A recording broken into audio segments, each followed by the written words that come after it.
Iran US രണ്ടാം ഘട്ട വെടിനിർത്തൽ ചർച്ചകൾക്കായി US പ്രതിനിധി സംഘം പാകിസ്ഥാനിലെ ഇസ്ലാമാബാദിലേക്ക്. US പശ്ചിമേഷ്യൻ ദൂതൻ സ്റ്റീവ് വിറ്റ്കോഫും വൈറ്റ് ഹൌസ് ഉപദേശകനും ട്രംപിന്റെ മരുമകനുമായ ജാരേദ് കുഷ്നറും ചർച്ചയിൽ പങ്കെടുക്കും. ഇരുവരും ചൊവ്വാഴ്ച ഇസ്ലാമാബാദിലെത്തും.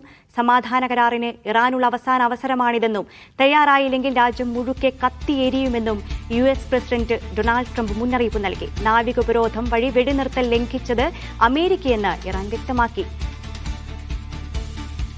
MC നാസർ കൂടുതൽ വിശദാംശങ്ങൾ നൽകാനുണ്ട്. നാസർ, ചർച്ച ഇനി ഉണ്ടാവില്ല എന്ന് പറഞ്ഞ് അവസാനിപ്പിച്ചിരുന്നു. ഇപ്പോൾ വീണ്ടും ചർച്ചയ്ക്ക് വഴിയൊരുങ്ങുകയാണോ? അതായത് തീർച്ചയായിട്ടും ഈ മാസം 22 നിലവിലുള്ള രണ്ടാഴ്ചക്കാലത്തെ വെടിനിർത്തൽ പരിധി അവസാനിക്കാനിരിക്കുന്നതിന് തൊട്ട് മുമ്പാണ് ഇപ്പോൾ അമേരിക്കയുടെ ഭാഗത്തു നിന്ന് ചർച്ചയ്ക്ക് വേണ്ടി തിരക്കിട്ട നീക്കങ്ങൾ മുന്നോട്ട് പോകുന്നത്. ഇതിന്റെ ഭാഗമായിട്ട് ഇപ്പോൾ തന്നെ സുരക്ഷാ ഉദ്യോഗസ്ഥർ ഇസ്ലാമാബാദിൽ എത്തിയതായിട്ടുള്ള റിപ്പോർട്ടുകളുണ്ട്. വലിയ തോതിലുള്ള സുരക്ഷയാണ് ഇസ്ലാമാബാദ് നഗരത്തിൽ ഇപ്പോൾ തന്നെ ആരംഭിച്ചിരിക്കുന്നത്. നാളെ വൈകിട്ടും മറ്റന്നാളുമായിട്ടായിരിക്കും ഈ ചർച്ചയിൽ പങ്കെടുക്കുന്ന അമേരിക്കൻ സംഘാംഗങ്ങൾ ഇസ്ലാമാബാദിൽ എത്തിച്ചേരുക. എന്തായാലും പശ്ചിമേഷ്യൻ ദൂതൻ സ്റ്റീവ് വിറ്റ്കോഫും അതോടൊപ്പം തന്നെ ട്രംപിന്റെ മരുമകനും വൈറ്റ് ഹൌസ് ഉപദേശകനുമായിട്ടുള്ള ജാരദ് കുഷ്നറും സംഘത്തിൽ ഉണ്ടാകുമെന്ന് ട്രംപ് തന്നെ ഇപ്പോൾ സ്ഥിരീകരിച്ചിട്ടുണ്ട്. നേരത്തെ ആദ്യവട്ട ചർച്ചയിൽ American vice president JD Vance പങ്കെടുത്തിരുന്നു. പക്ഷേ ഇത്തവണ വാൻസ് ഉണ്ടാവുമോ എന്ന കാര്യത്തിൽ വ്യക്തത വന്നിട്ടില്ല. പക്ഷേ ഇതിന്റെ തൊട്ട് മുന്നോടിയായിട്ട് പാക് വിദേശകാര്യമന്ത്രി ഇറാൻ വിദേശകാര്യമന്ത്രിയുമായി ടെലിഫോണിൽ സംസാരിക്കുകയും അമേരിക്ക മുന്നോട്ട് വെച്ചിരിക്കുന്ന ഏറ്റവും പുതിയ നിർദ്ദേശങ്ങൾ ഇറാന് സമർപ്പിച്ചതായിട്ടുള്ള റിപ്പോർട്ടുകൾ പുറത്തു വരുന്നുണ്ട്. എല്ലാ അർത്ഥത്തിലും സ്വീകാര്യമായ നല്ലൊരു നിർദ്ദേശമാണ് താൻ ഇപ്പോൾ ഇറാന് മുമ്പാകെ സമർപ്പിച്ചിരിക്കുന്നത്. ഒന്നുകിൽ അവർക്കത് സ്വീകരിക്കാം, അതല്ല അവർ കരാറിന് തയ്യാറാകുന്നില്ല എങ്കിൽ അതിശക്തമായിട്ടുള്ള നീക്കങ്ങൾ ഉണ്ടാവും. ഇറാനിലെ എല്ലാ പാലങ്ങളും തകർക്കും, അതോടൊപ്പം തന്നെ വൈദ്യുത കേന്ദ്രങ്ങളും തകർക്കും എന്നൊരു മുന്നറിയിപ്പ് കൂടിയാണ് നൽകിയിരിക്കുന്നത്. ഇത് ഏറ്റവും അവസാനത്തെ സന്ദർഭമാണ്. ഈ അവസരം പ്രയോജനപ്പെടുത്തിയിട്ടില്ല എങ്കിൽ ഇറാൻ ഒന്നാകെ താൻ കത്തി എരിയുന്ന ഒരു സാഹചര്യം രൂപപ്പെടും എന്നുകൂടിയാണ് ഇപ്പോൾ ട്രംപ് ഏറ്റവും ഒടുവിൽ മുന്നറിയിപ്പ് നൽകിയിരിക്കുന്നത്. എന്തായാലും തിരക്കിട്ട നീക്കങ്ങളാണ് മധ്യസ്ഥ രാജ്യങ്ങൾ മുന്നോട്ട് കൊണ്ടുപോകുന്നത്. പക്ഷേ പ്രധാന വിഷയങ്ങളിൽ യുറേനിയം സമ്പുഷ്ടീകരണം ഉൾപ്പെടെയുള്ള വിഷയങ്ങളിൽ ഇനിയും ഇരു കൂട്ടർക്കും ഇടയിൽ ഒരു ധാരണ രൂപപ്പെട്ടിട്ടില്ല. ഹോർമുസിലെ പ്രതിസന്ധിയും കൂടുതൽ സങ്കീർണമായി തന്നെ തുടരുന്ന ഒരു സാഹചര്യമാണ് നിലനിൽക്കുന്നത്. നൈനു, ഈ ഒരു മുന്നറിയിപ്പിനെ കൂടി നമ്മൾ കരുതേണ്ടതില്ലേ? കാരണം ഇനിയും ഇതിൽ ഇറാന്റെ ഭാഗത്തു നിന്ന് അനുകൂലമായൊരു നടപടി ഉണ്ടായില്ലെങ്കിൽ ട്രംപിന്റെ ഒരു മുന്നറിയിപ്പ് എന്ന് പറയുന്നത് കത്തിയിരിക്കുമെന്നാണ്. അപ്പം ഈ ഒരു മുന്നറിയിപ്പിനെ എങ്ങനെ വേണം കാണാൻ?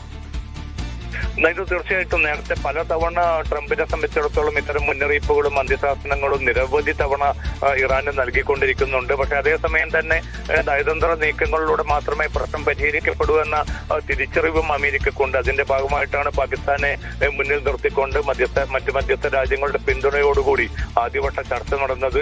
ആ ചർച്ച പൂർണ്ണമായിട്ടും വിജയമല്ല എങ്കിൽ പോലും ആ ചർച്ച ഇനിയും രണ്ടാം വട്ട ചർച്ചയ്ക്കുള്ള ഒരു സാഹചര്യം രൂപപ്പെടുത്തിയിരുന്നു. കാരണം നീണ്ട പതിറ്റാണ്ടുകൾക്ക് ഇപ്പുറമാണ് അമേരിക്കയും അതോടൊപ്പം തന്നെ ഇറാനും ഒരു ടേബിളിന് ചുറ്റും ഇരുന്ന് ചർച്ച ചെയ്തു എന്നത് ആദ്യവട്ട ചർച്ചയുടെ ഒരു പ്രത്യേകതയായിരുന്നു.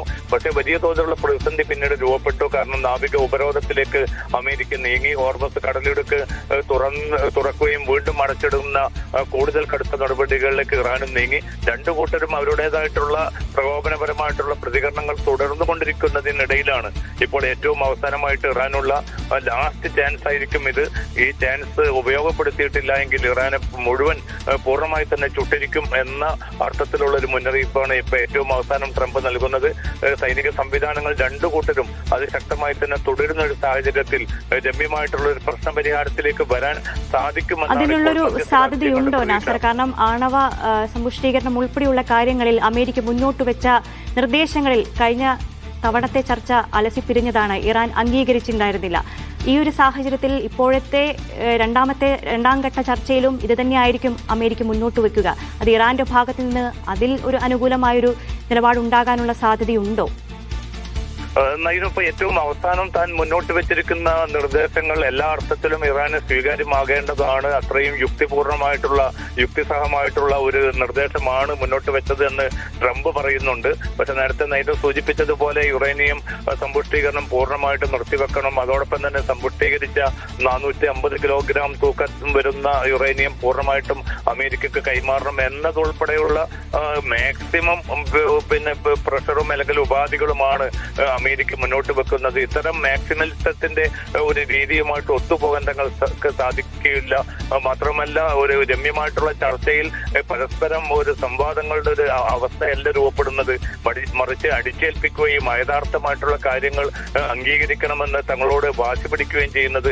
ഇത് അംഗീകരിക്കാനാവില്ല. കാരണം സമാധാന മാർഗത്തിലുള്ള ആണവ സാങ്കേതികത പ്രയോജനപ്പെടുത്താൻ ഏതൊരു രാജ്യത്തിനും അവകാശമുണ്ട്. അതിനെ മേൽ തിട്ടൂരമേൽപ്പിക്കുന്നത് അല്ലെങ്കിൽ അത് പൂർണ്ണമായിട്ടും ഇല്ലായ്മ ചെയ്യണമെന്ന് പറയുന്നതൊക്കെയും ധാർഷ്ട്യം കലർന്ന നിലപാടാണ്. അതുമായിട്ട് ഒത്തുപോകാൻ സാധ്യമല്ല എന്ന് ഇന്ന് ഇറാൻ പ്രസിഡന്റ് മസൂദ് പെസഷ്കിയാൻ മുന്നറിയിപ്പ് നൽകിയിരുന്നു. ആ ഒരു പശ്ചാത്തലത്തിൽ കൂടിയാണിപ്പോൾ തിരക്കിട്ട നീക്കങ്ങൾ നടത്തിയിട്ടില്ല എങ്കിൽ രണ്ടാം വട്ട ചർച്ച അനിശ്ചിതത്വത്തിലാവുമെന്ന് കണ്ടതാണ് രംഗത്തിറങ്ങാൻ അമേരിക്കൻ നേതൃത്വത്തെ പ്രേരിപ്പിച്ചത്. പക്ഷെ ചർച്ച എത്ര കണ്ട് വിജയിക്കുമെന്നത് സംബന്ധിച്ച അനിശ്ചിതത്വം ഈ ഘട്ടത്തിലും തുടരുകയാണ്. ശരി, ഇറാൻ അമേരിക്ക സമാധാന ചർച്ചയ്ക്ക് വീണ്ടും വഴിയൊരുങ്ങുകയാണ്. US പ്രതിനിധി സംഘം നാളെ ഇസ്ലാമാബാദിൽ എത്തും എന്നാണ് ട്രംപ് അറിയിച്ചിരിക്കുന്നത്. ഇറാൻ പാക് വിദേശകാര്യമന്ത്രിമാർ ടെലിഫോണിൽ ഇതുമായി ബന്ധപ്പെട്ട് ചർച്ച നടത്തിയിട്ടുണ്ട്. MC നാസറാണ് ദുബായിൽ നിന്നും വിശദാംശങ്ങൾ നൽകിയത്.